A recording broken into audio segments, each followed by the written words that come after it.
Hi, I'm Dave from Empress Effects, and I'm here at Music City, Canada, talking about the bass compressor. The bass compressor is one of our most popular pedals, and it has a lot in common with the Compressor Mark II, so check out that video if you haven't already. It's a FET compressor, which stands for Field Effect Transformer, and that means it's a studio-style compressor that is going to add some saturation and some character as the input gain gets hotter, so you get a warm, punchy sound out of it. One of the features that I really love is the multi-segment metering for the input volume and gain reduction, so it makes it really easy to see how much compression you're getting from the pedal.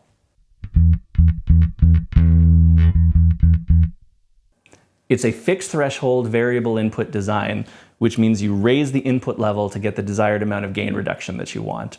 Then you use the output control to balance the volume against your dry and processed sounds. You've got studio style control with independent attack and release settings. And there's also a blend control to blend the dry signal with the process signal, which is great if you want to dial in a lot of sustain from the compressor, but still maintain the original dynamics of your dry signal.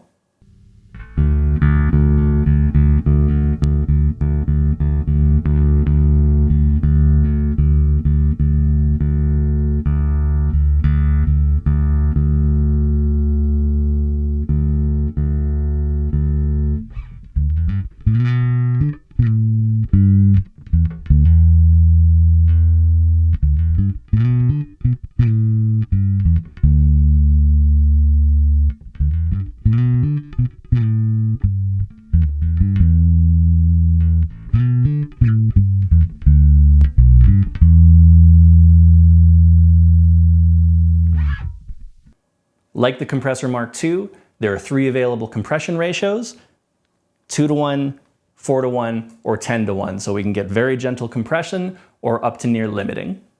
There are 3 important differences between the bass compressor and the Compressor Mark II.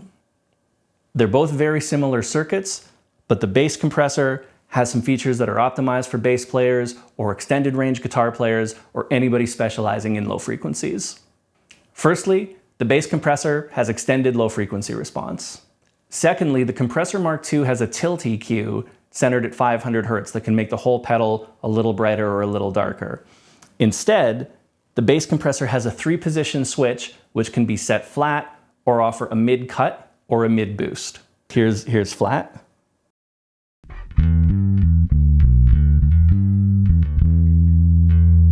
There's flat. There's cut.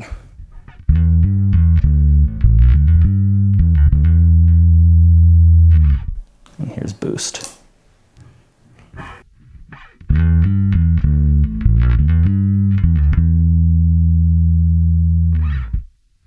There's also a color circuit that can add harmonic saturation in each of those positions, and you can turn those on independently for the boost or the cut with dip switches inside the pedal.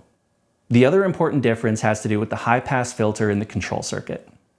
This doesn't affect the tone of your bass, but it affects the signal that tells the compressor how much compression to apply. Because there's more energy in your low strings than your high strings, you may find that when you dial in your compressor, you're getting a little more compression on your low strings than on your high strings. By applying a high-pass filter to the control circuit, we can account for that so that we get really even compression across the entire frequency range of the instrument. On the Compressor Mark II, there's a 3-position switch: off 120 Hz or 240 Hz. On the bass compressor, that high-pass filter is completely variable from 20 Hz to 400 Hz, so you can really dial in how the compressor responds to the low frequency information in your signal. Like the Compressor Mark II, the bass compressor also has a sidechain input on the rear of the pedal. This is great if you want to do studio-style sidechain compression. For instance, if you want your bass to compress just a bit when the kick drum hits, very easy to set up with the bass compressor. It is a great sounding, powerful, and flexible FET compressor that still maintains the character of your instrument. You should come down and check it out at Music City, Canada.